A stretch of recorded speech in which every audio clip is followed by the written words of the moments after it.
الحمدللہ رب العالمین والعاقبۃ للمتقین والصلاۃ والسلام علی سید الانبیاء والمرسلین اما بعد فاعوذ باللہ من الشیطان الرجیم بسم اللہ الرحمن الرحیم یسألونک ماذا احل لہم قل احل لکم الطیبات وما علمتم من الجوارح مقلبین تعلمونہن مما علمکم اللہ فَكُلُوا مِمَّا أَمْسَكْنَا عَلَيْكُمْ وَاذْكُرُوا اسْمَ اللَّهِ عَلَيْهِ وَاتَّقُوا اللَّهَ إِنَّ اللَّهَ سَرِيعُ الْحِسَابِ صدق اللہ العظیم وصدق رسولہ النبی الکریم ونحن علی ذلک لمن الشاہدین والشاکرین ان اللہ وملائکتہ یصلون علی النبی یا ایہا الذین آمنوا صلوا علیہ وسلموا تسلیما الصلاۃ والسلام علیک یا رسول اللہ وعلی آلک واصحابک یا حبیب اللہ۔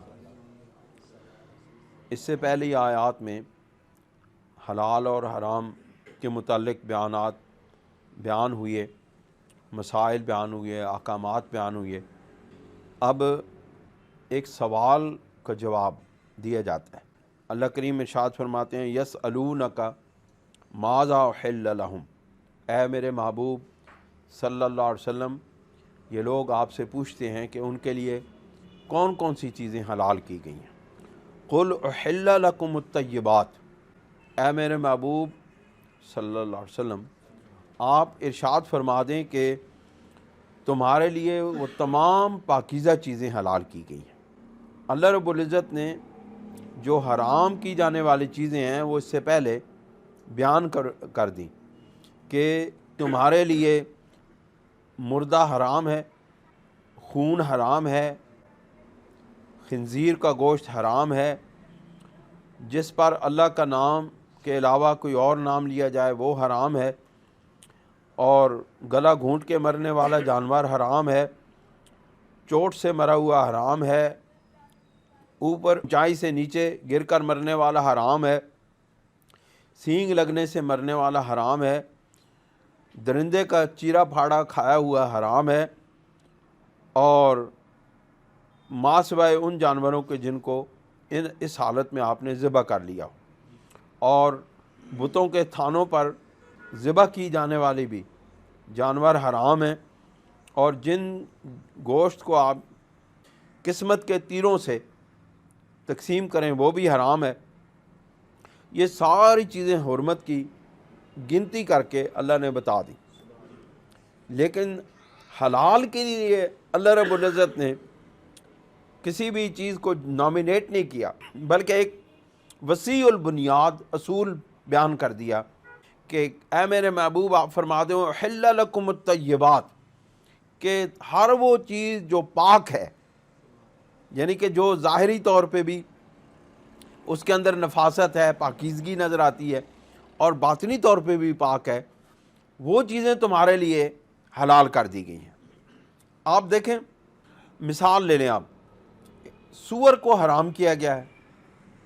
آپ سور کو ظاہری طور پہ بھی دیکھیں تب بھی ایک کراہیت سی پیدا ہوتی ہے، اس کی شکل و شباہت، اس کی رنگ، اس کا سارا کچھ، اس کے دیکھ کے ہی ایک کراہیت پیدا ہوتی ہے۔ اس طرح آپ بھیڑیے کو دیکھ لیں، درندوں کو، ان کے اندر ایک وحشت کا اور ایک خوف کا عنصر پیدا ہوتا ہے، اور ان کے اندر سے بھی ایک کراہیت پیدا ہوتی ہے۔ اس لیے اللہ رب العزت نے ایک جنرل اصول بیان کر دیا کہ ہر وہ جانور پاک ہے، میرے محبوب آپ فرما دیں، جو پاکیزہ ہے، جو طیبات میں شامل ہوتا ہے، جو نفاست میں اپنے اندر رکھتا ہے، جس کے گوشت کے اندر بھی ناپاکی نہیں ہے، کراہیت نہیں ہے، بدبو نہیں ہے، بلکہ وہ پاک اور نفیس گوشت ہوتا ہے، جن چیزوں کا اللہ رب العزت نے ان سب چیزوں کو حلال کرا دیا۔ پھر فرمایا وما علمتم من الجوارح مقلبین، اور وہ جانور جن کو تم نے شکار کے لیے تربیت دی ہو، ان کو سکھایا ہو، ان کے پکڑے ہوئے جانور بھی تعلمون مما علمکم اللہ، ان کو تم نے وہ علم سکھایا جو اللہ تعالیٰ نے تمہیں بتایا، یعنی اس طریقے سے وہ جانور پکڑے اور وہ تمہارے لیے وہ سکھائے ہوئے جانوروں، یعنی کتے وغیرہ جو سکھائے ہوئے جانور ہیں، یا وہ پرندے جس طرح باز ہیں، شکرے، اس طرح کی چیزیں، وہ حرام خور جانور، لیکن یہ ہے کہ ان کو جس وقت سکھا دیا جاتا ہے تو وہ حرام چیز کو نہیں کھاتے، وہ گندگی میں منہ نہیں مارتے، ان کو جو ٹریننگ دی جاتی ہے تو وہ گندگی میں منہ نہیں مارتے، وہ پاک چیزوں کی طرف، یعنی کہ جو چیز آپ ان کو کھلائیں گے، اچھی خوراک دیں گے، وہ کھائیں گے۔ اللہ رب العزت انہی جانوروں کے متعلق کہ جن کو آپ نے تربیت دی ہے جانور پکڑنے کی، پرندے دوسرے جانور پکڑنے کی جو تربیت دی ہے، اس کے مطابق وہ پکڑیں۔ فَكُلُوا مِمَّا أَمْسَكْنَا عَلَيْكُمْ، اس میں سے کھاؤ جس کو تمہارے لیے انہوں نے پکڑ رکھا ہو۔ اب پھر یہ قید لگا دی، پہلے کہا کہ وہ جانور جن کو آپ نے ٹریننگ دی، جن کو تربیت دی شکار پکڑنے کی، پھر فرمایا فَكُلُوا مِمَّا أَمْسَكْنَا عَلَيْكُمْ، اس میں سے کھاؤ جن کو انہوں نے آپ کے لیے پکڑ رکھا ہو۔ پھر کیا ہو؟ وَاذْكُرُوا اسْمَ اللَّهِ عَلَيْهِ، جس پر آپ نے ذبح کرتے وقت اللہ کا نام لیا ہو۔ اب اگر کوئی جانور، کوئی کتا وغیرہ جس کو آپ نے ٹریننگ دی ہے، اس کو آپ نے شکار پہ چھوڑا اور اس نے اس کو پکڑ کے چیر پھاڑ کر کے کھا لیا یا اس کو وہاں پہ مار دیا، تو وہ جانور آپ کے لیے حلال نہیں ہوگا۔ وہ جانور جس کو اس نے پکڑا ہے، وہ پرندہ یا جو بھی شکار ہے، اس کو اس نے پکڑ کے رکھا ہے، آپ اس تک پہنچے ہیں، آپ نے اس سے وہ جانور حاصل کیا اور آپ نے اس کے اوپر اللہ کا نام لے کر اس کو ذبح کر دیا، وہ جانور آپ کے لیے حلال ہوگا، بشرطے کہ وہ ذاتی طور پہ بھی وہ جانور حلال ہو۔ اب یہ نہیں ہے کہ کسی بھیڑیے پر، کسی لومڑی پر، کسی اور جانور پر، کسی گیدڑ پر وہ کتا چھوڑ دیا اور اس نے اس کو پکڑ لیا اور آپ ذبح کر دیں اور وہ کہیں جی حلال نہیں۔ وہ جانور بذات خود بھی حلال ہو اور اس کو جانور نے پکڑا ہو اور اس کے اوپر آپ نے اللہ کا نام لے کر اس کو ذبح کیا ہو، ان شرائط کے تحت وہ جانور حلال ہیں۔ اب بہت سارے لوگ اس طرح کرتے ہیں، یہ بہت بڑا گناہ کرتے ہیں، وہ کہ وہ جانور کو چھوڑتے ہیں، جانور اس کو چیر پھاڑ دیتا ہے، مر جاتا ہے اور اس کو وہ پکڑ کے کھا لیتے ہیں۔ یہ حرام ہے، اس کا کھانا، ایسے جانور کا کھانا حرام ہے۔ وَاتَّقُوا اللَّهَ، اور اللہ رب العزت سے ڈرو۔ اب یہاں پر آ گیا کہ اب جو جانور کو چھوڑتا ہے اور جو جانور پر پہنچتا ہے، جو ذبح کرتا ہے، اب اس کو معلوم ہوتا ہے کہ اس نے اس کو زندہ حالت میں پکڑا اور زندہ حالت میں اس کو ذبح کیا۔ اب یہ دوسروں کو اگر وہ کھلا دیتا ہے، اگر ایک مردہ جانور ہو گیا، اس نے اس کو ذبح کر دیا یا گلے پہ چھری پھیر دی، تو اس نے اگر دوسروں کو کھلایا تو اس کا گناہ اس کے ساتھ آئے گا۔ اس لیے اللہ رب العزت نے ارشاد فرمایا کہ اللہ رب العزت سے ڈرو کہ جو حلال جانور ہے، جو صحیح طریقے سے ذبح کیا گیا ہے، وہی دوسرے لوگوں کو کھلاؤ۔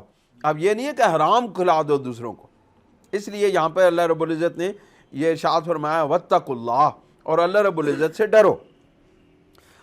آپ دیکھیں آیات میں ایک ایک لفظ اپنی جگہ پر وسیع معنی رکھتا ہے۔ یہاں بھی آپ دیکھیں صرف ایک جملہ ہے وَاتَّقُوا اللَّهَ، اللہ سے ڈرو۔ اب اس کے پیچھے کیا حکمت کار فرمائے، وہ یہی ہے کہ اللہ رب العزت سے اس لیے ڈرو کہ تم نے اگر صحیح حلال طریقے سے اس جانور کو ذبح کیا، درست طریقے سے اس کو ذبح کیا ہے، تو پھر اس کو کھاؤ اور دوسروں کو کھلاؤ۔ کئی لوگ ایسے ہوتے ہیں نا، وہ لوگ ایسے جانور کو چھوڑا، اس نے اس کو مار دیا اور اس کو پھر لوگوں کو کھلا دیا۔ یہ بہت بڑا جرم ہے، بہت بڑا گناہ ہے۔ اس لیے اللہ تعالیٰ نے یہاں پر لایا کہ وَاتَّقُوا اللَّهَ، اور اللہ سے ڈرو۔ ان اللہ سریع الحساب، بے شک اللہ رب العزت بہت تیز حساب لینے میں ہے۔ اللہ رب العزت بہت تیز حساب لینے والی ہستی ہے کہ اس نے پھر اس چیز کا حساب لینا ہے کہ آپ لوگوں کو اگر ناجائز ناپاک چیز کھلائیں گے تو وہ اللہ رب العزت پھر آپ سے اس کا حساب لے گا۔ اس سے اگلی آیت میں اللہ کریم ارشاد فرماتے ہیں الیوم حل لکم الطیبات، آج حلال کر دی گئی تمہارے لیے پاکیزہ چیزیں۔ پھر اس کو فرمایا، دوبارہ اب اس کو لائیں، الیوم حل لکم الطیبات، آج حلال کر دی گئی تمہارے لیے پاکیزہ چیزیں، وطعام الذین اوتوا الکتاب حل لکم، اور وہ چیزیں اور کھانا ان لوگوں کا جنہیں دی گئی ہے کتاب حلال ہے تمہارے لیے، یعنی اہل کتاب کا کھانا بھی تمہارے لیے حلال ہے۔ اب اہل کتاب کون سے ہیں؟ یہ ذرا فرق سمجھنے والی بات ہے۔ وہ لوگ جو حضرت عیسیٰ علیہ السلام کو خدا کا، اللہ رب العزت کا بیٹا مانتے ہیں، وہ اہل کتاب نہیں ہیں۔ اہل کتاب وہ ہیں جو حضرت عیسیٰ علیہ السلام کو اللہ رب العزت کا نبی اور بندہ مانتے ہیں، اور وہ تورات، انجیل، زبور وغیرہ پر ایمان رکھتے ہیں، لیکن وہ قرآن کو اور نبی کریم علیہ السلام کو نہیں مانتے۔ ان کو آپ اہل کتاب کہتے ہیں۔ لیکن وہ لوگ کہ جو حضرت عیسیٰ علیہ السلام کو خدا کا بندہ اور ان کو خدا مانتے ہیں، اور حضرت مریم کو علیہ السلام کو خدا مانتے ہیں اور خدا میں شریک مانتے ہیں، وہ مشرک ہیں، وہ اہل کتاب نہیں ہیں۔ یہ ذرا فرق سمجھنے کی ضرورت ہے۔ بہت سارے لوگ اس میں غلط فہمی میں شکار میں ہو جاتے ہیں کہ جی وہ جو جتنے بھی مسیحی کہلاتے ہیں وہ سارے کے سارے اہل کتاب ہیں۔ وہ سب اہل کتاب نہیں ہیں، بلکہ ان میں سے وہ لوگ اہل کتاب ہیں، یا یہودیوں میں سے وہ لوگ اہل کتاب ہیں جو حضرت عزیر علیہ السلام کو اللہ کا بندہ مانتے ہیں، اللہ کا نبی مانتے ہیں۔ وہ ابن اللہ نہیں مانتے عزیر علیہ السلام کو۔ اس طرح حضرت مسیح علیہ السلام کو عیسائی جو ہیں وہ ابن اللہ نہیں مانتے، وہ اہل کتاب ہیں، یا اللہ رب العزت کے شریک نہیں مانتے، وہ اہل کتاب ہیں۔ وَطَعَامُكُمْ حِلٌّ لَهُمْ، اور تمہارا کھانا ان کے لیے حلال ہے۔ وَالْمُحْصَنَاتُ مِنَ الْمُؤْمِنَاتِ وَالْمُحْصَنَاتُ مِنَ الَّذِينَ أُوتُوا الْكِتَابَ مِنْ قَبْلِكُمْ إِذَا آتَيْتُمُوهُنَّ أُجُورَهُنَّ مُحْصِنِينَ غَيْرَ مُسَافِحِينَ وَلَا مُتَّخِذِي أَخْدَانٍ۔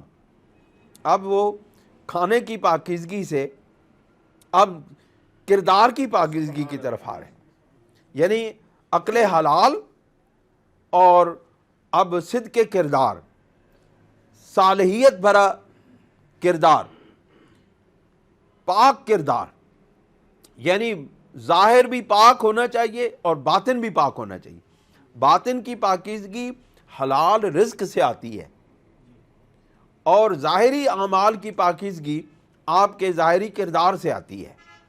اب دیکھیں اللہ کریم ارشاد فرماتے ہیں وَالْمُحْصَنَاتُ مِنَ الْمُؤْمِنَاتِ، اور مومن عورتوں میں سے پاک دامن عورتیں، اور جن کو کتاب دی گئی ہے یعنی اہل کتاب میں سے پاک دامن عورتیں، جن لوگوں کو تم سے پہلے کتاب دی گئی ہے ان میں سے پاک دامن عورتیں، اِذَا آتَیْتُمُوهُنَّ أُجُورَهُنَّ، جب تم ان کے مہر ادا کر دو، محسنین غیر مصافحین،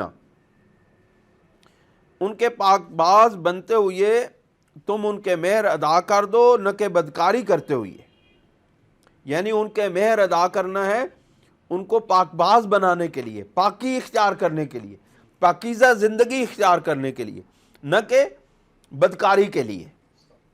اب یہاں پہ جو متع کرتے ہیں ان کی یہاں پر ان کو سمجھنے کی ضرورت ہے کہ متع جو ہے وہ اس میں بھی مہر دیا جاتا ہے، لیکن اس میں نیت زوجیت کی نہیں ہوتی، اس میں نیت ایک وقت گزارنے کی ہوتی ہے، وقتی لذات حاصل کرنے کی ہوتی ہے۔ اس لیے ان لوگوں کو سمجھنا، اس آیت کے تحت ان کو سمجھنا چاہیے کہ یہاں پر محسنین غیر مصافحین کے تحت وہ بات آتی ہے کہ ایسا نکاح، ایسا حق مہر ادا کرتا ہوا نکاح، ایسا حق مہر ادا کرنے کے بعد جو نکاح ہے وہ حلال ہے، لیکن ایسا اجرت دینے کے بعد، اجورہن کا ہے نا، ایسی اجرت دینے کے بعد، یہاں پہ مہر کا لفظ نہیں استعمال ہوا، یہاں پر اجور کا لفظ استعمال، اجر کا جمع ہے، اجور یعنی ان کے اجر دینے کے بعد کا لفظ ہے کہ پاکیزگی حاصل کرنے کے لیے، نہ کہ بدکاری کے لیے پیسے دو، ان کا اجر دو۔ اب دیکھیں متع میں بدکاری کا عنصر شامل ہے، اس میں بھی اجر پیسے دیے جاتے ہیں، اس میں بھی رقم دی جاتی ہے، لیکن اس کے اندر بدکاری کا اور صرف لذت کے حصول کا عنصر ہے، جبکہ نکاح میں وہ چیز نہیں ہے۔ نکاح میں پاکیزہ زندگی گزارنے کا اور اولاد کے حصول کا عنصر شامل ہے۔ یعنی نکاح کیا جاتا ہے تو اس میں یہ بات ہوتی ہے کہ اس حصول اولاد کے لیے نکاح کیا جاتا ہے، لیکن دوسری طرف اجرت دے کر کے وقتی لذت حاصل کرنے کے لیے جو کام کیا جاتا ہے وہ بدکاری ہوتی ہے۔ بہرحال سمجھنے والوں کے لیے اشارے کافی ہوتے ہیں۔ ولا متخذی اخدان، اور نہ چوری چھپے آشنائی کی جائے، چوری چھپے دوستیاں نہیں کی جائیں، یعنی یہ انسان کی پاکیزگی کردار کا ایک لائے عمل ہے جو اہل ایمان کو دیا جا رہا ہے کہ تمہاری جو خانگی زندگی ہے اس کے اندر بھی پاکیزگی ہونی چاہیے۔ جس طرح پہلے تمہاری خوراک حلال پاکیزہ تھی، اس طرح تمہارے خانگی تعلقات، تمہارے ذاتی تعلقات بھی پاکیزہ اور حلال ہونے چاہیے۔ اللہ تعالیٰ مومن بندوں کو بدکاری سے نجات دیتا ہے۔ بدکار انسان اس دنیا کے اندر بھی ذلیل و خوار ہے، اور بدکار انسان آخرت کے اندر بھی ذلیل و خوار ہے۔ اس لیے اللہ رب العزت اپنے بندوں کو ظاہری پاکیزگی بھی عطا کرتا ہے اور باطنی پاکیزگی بھی عطا کرتا ہے۔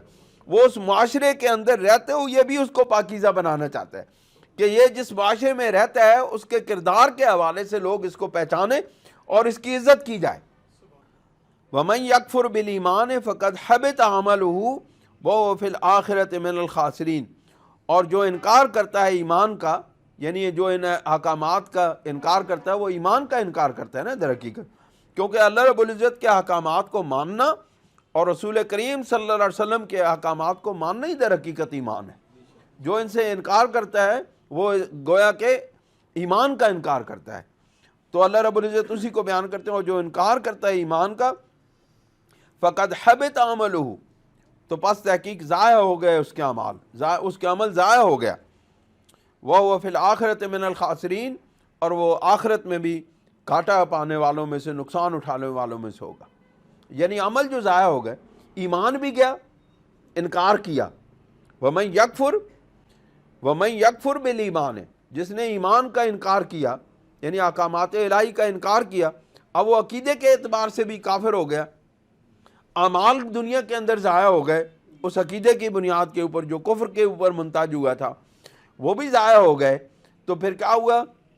جب ایمان بھی نہ رہا، جب عقیدہ بھی درست نہیں رہا، اعمال بھی ضائع ہو گئے، جتنی نیکیاں کی تھیں وہ ساری ختم ہو گئیں، تو اب کیا ہوا؟ اب آخرت کے اندر بھی وہ نقصان اٹھانے والوں میں سے ہو۔ آیت نمبر 6 میں ارشاد فرماتے ہیں اللہ کریم، یا ایھا الذین آمنوا اذا قمتم الی الصلاۃ فاغسلوا وجوہکم وایدیکم الی المرافق وامسحوا برؤوسکم وارجلکم الی الکعبین۔ اے ایمان والو، جب تم اٹھو نماز ادا کرنے کے لیے تو پہلے دھو لو اپنے چہرے، یہ فرائض وضو 4، پہلے دھو لو اپنے چہرے اور اپنے بازو الی المرافق، کونیوں تک، یہ کونیاں اس کے اندر شامل ہے، کونیوں تک دھو لو۔ وامسحوا برؤوسکم، اور اپنے سروں پر مسح کرو، وارجلکم الی الکعبین، اور اپنے پاؤں کو ٹخنوں تک دھو لو۔ یہاں پر اہل تشیع اور اہل سنت و جماعت کے درمیان اختلاف رائے ہے۔ وہ پاؤں کا دھونا فرض نہیں سمجھتے، بلکہ وہ پاؤں کو مسح سمجھتے ہیں کہ فرض ہے، اور اس کی وجہ وہ یہ بتاتے ہیں کہ وَامْسَحُوا وہ اس طرح اس آیت کو پڑھتے ہیں کہ وَامْسَحُوا بِرُؤُوسِکُمْ وَأَرْجُلِکُمْ إِلَى الْکعبین۔ یہ جو برؤوسکم کی جو حرف جر ہے نا، وہ اس کو، یہ جو واو ہے اس کو حرف عاطفہ نہیں مانتے، بلکہ اس کو اس کے ساتھ ملا ہوا مانتے ہیں۔ وَأَرْجُلَکُمْ پڑھنے کے بجائے وَأَرْجُلِکُمْ پڑھتے ہیں کہ، اور اس کا پھر معنی یہ ہو جاتا ہے کہ اور مسح کرو اپنے سر پر اور مسح کرو اپنے پاؤں پر۔ جبکہ اہل سنت و جماعت جو ہے، جو نبی کریم علیہ الصلوۃ والسلام کے زمانے سے جو قرأت قرآن مجید کی ساتھ کی پڑھی جا رہی ہے وہ ارجلکم ہے، اور ارجلکم جو ہے وہ برؤوسکم سے واو حرف عاطفہ کے ذریعے الگ ہو جاتی ہے، اس کا حکم الگ ہو جاتا ہے۔ حرف عاطفہ کا مطلب ہی ہوتا ہے دونوں حکموں کو الگ الگ کر دینا۔ تو اب یہ ہو گیا فاغسلوا وجوہکم وایدیکم الی المرافق وارجلکم الی الکعبین۔ اور اپنے منہ کو دھو اور اپنے ہاتھوں کو کونیوں تک دھو اور اپنے پاؤں کو دھو اور اپنے سر پہ مسح کرو۔ اب اس کی ترتیب اس طرح ہو جائے گی، وَإِن كُنتُمْ جُنُبًا فَاتَّطَهَّرُوا، اور اگر تم حالت جنابت میں چلے گئے تو پھر سارا بدن پاک کر لو، تمام بدن کو پاک کر لو۔ اب یہاں پر ایک اور صورت پیدا ہو گئی کہ ایک بندہ جو ہے وہ حالت تندرستی میں ہے، تو اس کو اگر وضو کی ضرورت پڑی تو وہ وضو کر لے اللہ تعالیٰ کے بتائے ہوئے طریقے کے مطابق۔ اس میں 4 فرض ہیں، سر پہ مسح کرنا، ہاتھوں کو دھونا کونیوں تک، منہ کو دھونا اور پاؤں کو دھونا۔ لیکن ایک اور صورت پیدا ہوتی ہے جب انسان حالت جنابت میں چلا جاتا ہے، اس کے لیے پھر غسل واجب ہے۔ لیکن اس کے اندر ایک اور صورت پیدا ہوتی ہے کہ جب غسل واجب ہو گیا لیکن انسان بیماری کی حالت میں ہے، یا پانی اتنا ٹھنڈا ہے کہ جو ہے وہ غسل نہیں کر سکتا۔ اگر غسل کرے گا یا وہ بیمار ہے اور ٹھنڈے پانی سے، شدید ٹھنڈا پانی ہے، وہ کسی مری کے علاقے میں چلا گیا یا ہمارے چورا شریف کے علاقے میں چلا گیا یا کسی اور علاقے میں، پانی سرد ٹھنڈا یخ پانی ہے، گرم کرنے کی پانی کی کوئی ترکیب نہیں ہے، تو اس صورت میں اس کے لیے حکم الگ ہو جائے گا۔ اور اگر ایک بندہ تندرست ہے اور پانی گرم اویلیبل ہے تو اس کے لیے پھر نہانا واجب ہے اور اس کے لیے وضو کرنا پھر واجب ہے۔ لیکن اگر وہ یہ شرائط موجود نہیں ہے تو پھر اس کے لیے تیمم کرنا ہوگا، جس کا حکم بعد میں آئے گا۔ اللہ کریم ارشاد فرماتے ہیں وَإِن كُنتُم مَرْضَىٰ أَوْ عَلَىٰ سَفَرٍ أَوْ جَاءَ أَحَدٌ مِّنكُم مِّنَ الْغَائِطِ أَوْ لَامَسْتُمُ النِّسَاءَ فَلَمْ تَجِدُوا مَاءً فَتَيَمَّمُوا صَعِيدًا طَيِّبًا فَامْسَحُوا بِوُجُوهِكُمْ وَأَيْدِيكُمْ مِنْهُ۔ اب کیا ہوا؟ اب تیمم کا حکم آ گیا۔ وَإِن كُنتُم مَرْضَىٰ، اور اگر تم مریض ہو، اگر تمہیں مرض لاحق ہو گیا ہے، او علی سفر، یا دوسری بات یہ ہو گئی کہ آپ سفر پر ہیں، او جاء احد من الغائط، یا تم میں سے کوئی شخص رفع حاجت کر کے آیا ہو، او لامستم النساء، یا اپنی بیوی کے ساتھ اس نے خلوت اختیار کی ہو، فلم تجدوا ماء، پھر اس کو پانی نہ ملے۔ یعنی یہ پہلی بات یہ تھی کہ اگر وہ مریض ہو۔ دوسری بات یہ ہے کہ اگر ایک بندہ سفر پر ہو اور اس کو یہ صورتحال درپیش ہو جائیں جو بیان کی گئی ہیں، لیکن وہ سفر کے حالت میں اس کے پاس پانی نہ ہو، پانی اویلیبل نہ ہو، تو پھر کیا کرے؟ فَتَيَمَّمُوا صَعِيدًا، پھر وہ کیا کرے؟ تیمم کرے پاک مٹی سے۔ فَتَيَمَّمُوا صَعِيدًا طَيِّبًا، پھر وہ پاک مٹی سے تیمم کرے۔ ایک دفعہ سفر پہ سرکار دو جہاں صلی اللہ علیہ وسلم تشریف لے گئے کسی مہم پر۔ سرکار دو جہاں صلی اللہ علیہ وسلم کے زیادہ تر سفر تبلیغ و اشاعت کے لیے اور جہاد کے لیے تھے، تو بہرحال ان میں سے کوئی بھی سفر تھا تو ایک صحابی، اب یہاں تک حکم تھا نا فَتَيَمَّمُوا صَعِيدًا طَيِّبًا، پاک مٹی سے تیمم کرو، تو وہ صحابی جو ہیں ان کو غسل کی ضرورت پیش آ گئی، تو فجر کے وقت انہوں نے زمین پر لوٹنا شروع کر دیا۔ یا یہ تھا کہ پانی اویلیبل تھا لیکن شدید سردی تھی، تو دو صورتیں تھیں، یا تو شدید سردی تھی اور وہ غسل کرتے، تو ہاں یہ بات بھی ہے۔ ایک روایت میں نے یہ بھی پڑھی ہے کہ وہ اگر غسل کرتے تو ان کے شدید بیمار ہونے کا خطرہ تھا، تو اس وقت بھی انہوں نے یہ رسول اللہ صلی اللہ علیہ وسلم نے ان کو حکم دیا تھا کہ آپ تیمم کر لیں۔ اب انہوں نے اس طرح کیا کہ ان کو یہ معلوم تھا کہ ہم جو ہے وہ تیمم پہلے جو سکھایا گیا تھا وضو کا وہ اور ہے، وہ طریقہ تو معلوم تھا، لیکن ان کو غسل واجب ہونے کے بعد کا تیمم کا طریقہ معلوم نہ تھا، تو انہوں نے ریت پر اپنے کپڑے اتار کے ریت پر لوٹنا پوٹنا شروع کر دیا کہ تمام جسم پر مٹی لگ جائے۔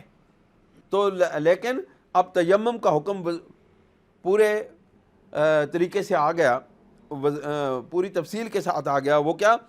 فَامْسَحُوا بِوُجُوهِكُمْ، اب زمین پر آپ ہاتھ ماریں، اس طرح زمین پر مٹی پر ہاتھ ماریں اس طرح، تو فتیمموا سعیدن، پھر پورا اس طرح یہ جتنا آپ کا چہرہ ہے اس پر ہاتھ پھیریں اس طرح، سمجھے؟ پھر کیا ہوا؟ وَأَيْدِيكُم مِّنْهُ، اور پھر دوسری مرتبہ ہاتھ ماریں اور اس کو اس طرح، یہ والا ہاتھ، پہلے دائیں ہاتھ، بائیں ہاتھ کو یہ دائیں ہاتھ کے نیچے سے لا کے اس طرح کونی تک لایا اور یہ اوپر سے کر کے ایسے کر کے یہ کر دیا. پھر اس ہاتھ کو، یعنی یہ ہاتھ دوبارہ اب لگانے کی ضرورت نہیں مٹی پر، یہ اس کے نیچے لائے اور یوں کر کے اس طرح یہ کر دیا تھا. یہ آپ کے ہاتھوں کا مسح ہو گیا. فَتَيَمَّمُوا صَعِيدًا طَيِّبًا فَامْسَحُوا بِوُجُوهِكُمْ. اب یہ پورا کچرا جو ہے نا اس کے اوپر ہاتھ پھیرنا مٹی والا وہ لازم ہے، فرض ہے. وَأَيْدِيكُم مِّنْهُ، اور اپنے بازوؤں پر. وَمَا يُرِيدُ اللَّهُ لِيَجْعَلَ عَلَيْكُم مِّنْ حَرَجٍ وَلَٰكِن يُرِيدُ لِيُطَّهِرَكُمْ وَلِيُتِمَّ نِعْمَتَهُ عَلَيْكُمْ لَعَلَّكُمْ تَشْكُرُونَ. یعنی یہ دو فرض ہیں تیمم کے، چہرے پر ہاتھ پھیرنا اور بازوؤں کو اس طرح کر کے ہاتھ پھیر دینا. آپ پاک ہو گئے، یہ میرے سرکار کی شان ہے، سرکار کے کرم سے یہ سارا معاملہ ہوا ہے. اب اگر آپ کو غسل کی ضرورت ہو گئی، غسل واجب ہو گیا، پانی ملنا نہیں، یا پانی اگر اویلیبل ہے تو وہ اگر آپ اس سے غسل کریں گے تو آپ کے بیمار ہونے کا خطرہ ہے، تو پھر کیا کریں؟ پھر آپ اس طرح تیمم کر لیں، آپ پاک ہو گئے. اب اللہ تعالیٰ اس کی وجوہات بیان کرتے ہیں. آپ دیکھیں اللہ تعالیٰ اپنے بندوں سے کتنا پیار کرتے ہیں، اس محبت کی شدت کو آپ محسوس کریں، کوشش کریں. آپ کو معلوم ہوگا کہ اللہ رب العزت اپنے بندے کے ساتھ کتنی محبت کرتا ہے، کتنا پیار کرتا ہے. اللہ کریم ارشاد فرماتے ہیں ما یرید اللہ لیجعل علیکم من حرج، نہیں چاہتا اللہ تعالیٰ کہ رکھے تم پر کچھ تنگی، بلکہ ولکن یرید لیطہرکم، بلکہ وہ چاہتا ہے کہ تمہیں خوب پاک صاف کرے. یعنی ان باتوں سے، ان احکامات سے، ان غسل کے احکامات سے، اس تیمم کے احکامات میں جو آپ کو رعایت دی گئی ہے، اللہ رب العزت اس وجہ سے آپ کو تیمم کے معاملہ کی رعایت دے رہے ہیں. غسل کے معاملات کے اندر اللہ تعالیٰ آپ کو آسانی مہیا فرما رہے ہیں. اس کی وجہ یہ ہے کہ اللہ کریم آپ کو تنگی میں نہیں دیکھنا چاہتے، بلکہ آپ کو اصل مقصد یہ ہے کہ آپ پاک صاف ہو جائیں، مطہر اور پاک ہو جائیں. نعمتہ علیکم، اور وہ تمہارے اوپر اپنی نعمت کو تمام کرنا چاہتا ہے، تاکہ وہ تمہارے اوپر اپنی نعمت تمام کر دے. اور پھر کیا کرو؟ تمہارا پھر اب کیا فرض ہو گیا؟ اب اللہ تعالیٰ نے آپ کو اتنی رعایتیں عطا فرما دی کہ آپ کو اللہ تعالیٰ نے مٹی سے پاک کر دیا. پہلے تھا کہ پانی سے پاک کرنا، اب اللہ رب العزت نے تمہیں رعایت دی تاکہ تمہارے لیے آسانی ہو جاؤ اور تمہارے اندر ایک پاکیزگی کا خیال پیدا ہو جائے، پاکیزگی کی ایک ذہنی کیفیت پیدا ہو جائے. اور پھر اس کے اللہ تعالیٰ اس کا عوض کیا چاہتا ہے؟ اس سارے آسانیاں عطا کرنے کا اللہ تعالیٰ عوض کیا چاہتا ہے؟ لعلکم تشکرون، تاکہ تم اس کا شکر ادا کرنے والے، تاکہ تم اس کا شکر ادا کرنے، شکر گزار بندے بن جاؤ. آیت نمبر 7 میں اللہ کریم ارشاد فرماتے ہیں وَاذْكُرُوا نِعْمَةَ اللَّهِ عَلَيْكُمْ وَمِيثَاقَهُ الَّذِينَ وَاثَقَكُم بِهِ إِذْ قُلْتُمْ سَمِعْنَا وَأَطَعْنَا وَاتَّقُوا اللَّهَ إِنَّ اللَّهَ عَلِيمٌ بِذَاتِ الصُّدُورِ. اور یاد رکھو اللہ رب العزت کی نعمت جو تم پر ہے اور اس کے وعدہ کو جو اس نے پختہ لیا تھا. الستو بربکم قالوا بلا، جب تم سے اس نے وعدہ لیا تھا. اور واذکروا نعمت اللہ علیکم، اور یاد رکھو اللہ کی نعمت کو جو تم پر اللہ رب العزت نے کی. اللہ رب العزت نے سب سے بڑی دنیا کے اندر اگر اہل ایمان پر، انسانیت پر اگر نعمت عطا کی ہے، اگر انعام دیا ہے، تو وہ رسول کریم صلی اللہ علیہ وسلم کی ذات اطہر ہے. اس سے بڑھ کر کائنات میں اور کوئی انعام ہو ہی نہیں سکتا. اس سے بڑھ کر حضور سرور دو عالم صلی اللہ علیہ وسلم کے وجود پاک سے بڑھ کر کوئی اور نعمت نہیں ہو سکتی، کوئی اور احسان نہیں ہو سکتا اللہ کا. سارے احسانات اس کے ہیں، ساری نعمتیں اس کی پیدا کردہ ہیں، سب کریمیاں اس کی ہیں، سب رحیمی اس کی ہے. لیکن سب سے بڑی کرم نوازی، سب سے بڑے رحیمی، سب سے بڑا انعام وہ رسول اللہ صلی اللہ علیہ وسلم کی ذات کا ہے۔ اس لیے وَاذْكُرُوا نعمت اللہ، اور یاد کرو اللہ رب العزت کی نعمت کو۔ تو اللہ تعالیٰ اپنی نعمت کو یاد کرنے کا حکم دے رہے ہیں، تو سرکار کو یاد کیا جائے تو یہ کتنی بڑی نعمت کو ہم یاد کر رہے ہیں۔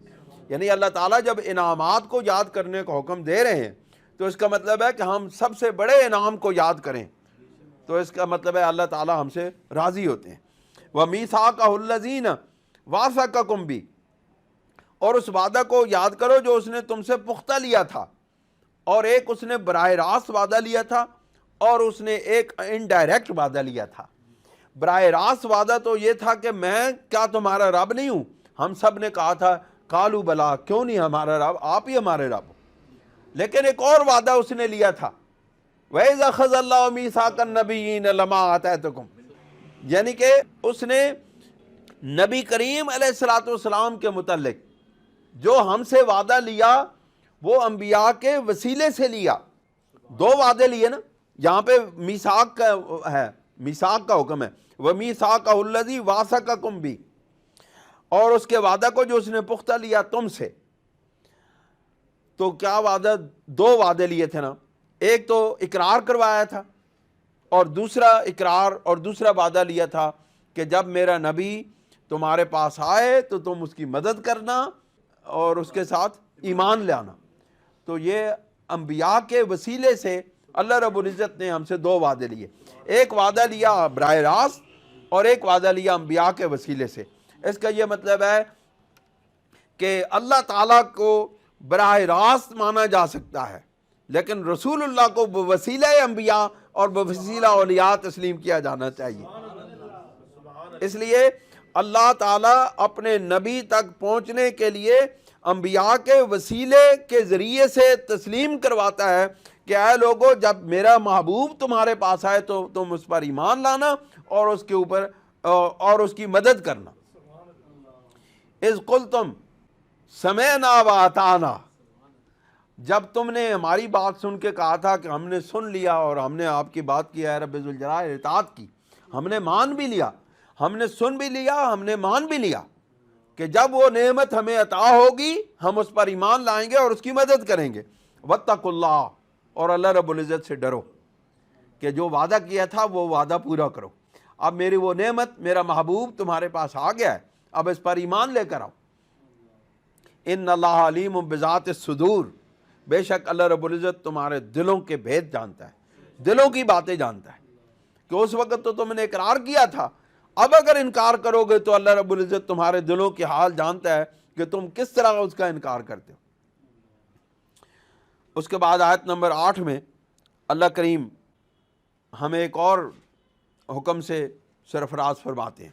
اللہ کریم ارشاد فرماتے ہیں، یا ایھا الذین آمنوا کونوا قوامین للہ شہداء بالقسط، اے ایمان والو ہو جاؤ مضبوطی سے قائم رہنے والے، اللہ کے لیے گواہی دینے والے انصاف کے ساتھ۔ اب اللہ تعالیٰ بدن کی پاکیزگی، عقیدے کی پاکیزگی، خوراک کی پاکیزگی کے بعد اللہ رب العزت ہم سے یہ تقاضا کرتے ہیں کہ اتنی پاکیزگیوں سے گزرنے کے بعد اب تم کردار کے اتنے مضبوط ہو گئے ہو۔ اس کا مطلب ہے یہ ہمارے کردار کو مضبوط بنانے والی چیزیں، ہمارا عقیدہ اور ہمارا عمل، یہ ہمارے کردار کو اتنا مضبوط بنا دیتے ہیں کہ جس وقت پھر اللہ رب العزت کے لیے گواہی طلب کی جاتی ہے تو پھر اللہ رب العزت کہتے ہیں اے ایمان والو مضبوطی کے ساتھ قائم ہو جاؤ گواہی کے اوپر۔ جب تمہیں گواہی کے لیے طلب کیا جائے تو پھر گواہی دینے لگو، تو اللہ رب العزت کے لیے تم نے گواہی دینی ہے اور انصاف کے ساتھ گواہی دینی ہے۔ وَلَا يَجْرِمَنَّكُمْ شَنَآنُ قَوْمٍ عَلَىٰ أَلَّا تَعْدِلُوا، اور ہرگز نہ اکسائے تمہیں کسی قوم کی عداوت اس پر کہ تم عدل نہ کرو۔ اب یہ مسلمانوں کی کردار کی مضبوطی کی اتنی بڑی مثال ہے کہ دنیا کے سامنے اگر مسلمان اس کردار کو پیش کریں تو یقیناً غیر مسلم اقوام کے سامنے یہ جب اصول زندگی جائے تو ان کو معلوم ہوگا کہ اسلام اپنے ماننے والوں کو اور مسلمانوں کو کتنے مضبوط کردار کا مالک بناتا ہے۔ اللہ رب العزت کہتا ہے کہ تمہیں کسی قوم کی دشمنی اس بات پر آمادہ نہ کرے کہ تم عدل و انصاف کو اپنے ہاتھ سے چھوڑ دو۔ بے شک دشمنی کیوں نہ ہو تمہارے ساتھ اس نے جنگیں کی ہوں، تمہارے ساتھ لڑائی کی ہو، لیکن جس وقت عدل و انصاف کی بات آئے تو تمہیں اس دشمنی کو ایک طرف رکھ کے تمہیں عدل اور انصاف کے ساتھ کھڑے ہو جانا چاہیے۔ اس سے بڑی کردار کی پاکیزگی کی اور کردار کی مضبوطی کی اور دنیا کے اندر کوئی مثال نہیں مل سکتی کہ دشمن بھی ہو، جنگ بھی کی ہو، آپ کو نقصان بھی دیا ہو، لیکن اللہ رب العزت اپنے ایمان والے بندوں کو کہتا ہے کہ نہیں، تمہارے نفس اتنے اب پاک ہو چکے ہیں کہ تم اپنے نفس کی پاکیزگی کے اس معیار پر پہنچ چکے ہو کہ تم اپنے دشمنوں کے ساتھ بھی عدل و انصاف کے ساتھ چلو اور عدل و انصاف کے ساتھ کھڑے ہو جاؤ، عدل و انصاف پر ٹھہرو اور عدل و انصاف کے سے ذرا بھی نہیں ہٹنا ہے۔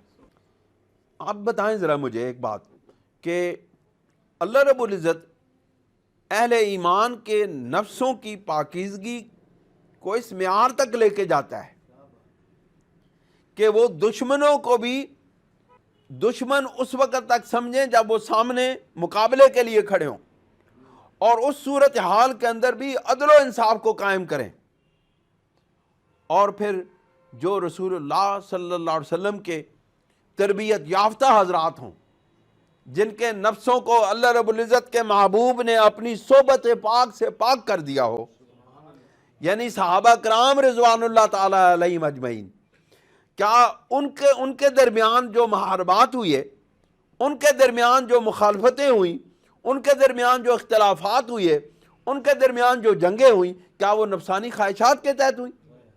اللہ تعالیٰ یہ اصول بیان کرتے ہیں، اس آیت کے اوپر ہی غور کریں کہ اللہ تعالیٰ تو عام مومنین کو کہتا ہے کہ تم اپنے دشمنوں کے مقابلے میں عدل و انصاف کو نہیں چھوڑنا ہے، تو کیا صحابہ کرام نے اپنے اختلاف رائے کی وجہ سے عدل و انصاف کو چھوڑ دیا تھا؟ یہ نہیں ہو سکتا۔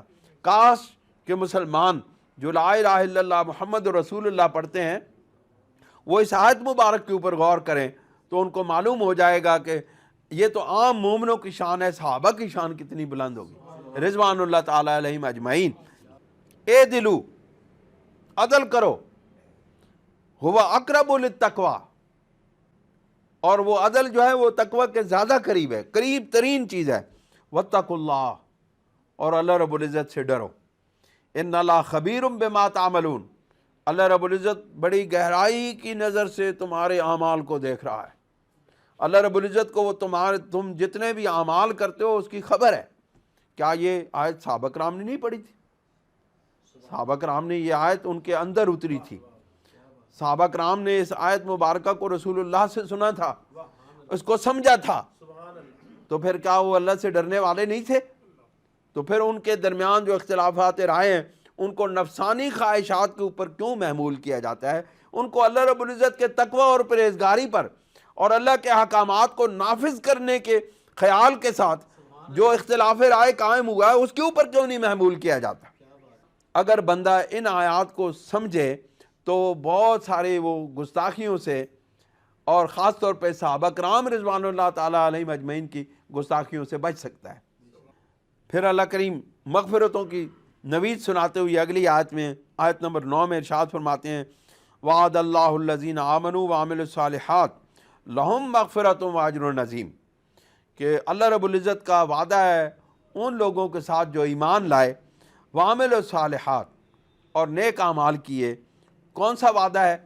لہم مغفرۃ واجر عظیم، ان کی بخشش کا، ان کے لیے بخشش کا وعدہ ہے اور ان کے لیے اجر عظیم کا وعدہ ہے۔ ان کو ان کی بخشش کر دی جائے گی اور ان کو اجر عظیم دیا جائے گا۔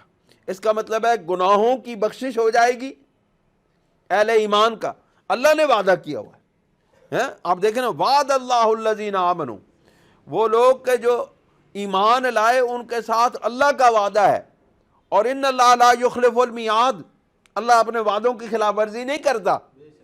اب وہ وعدہ کر رہا ہے کس بات کا؟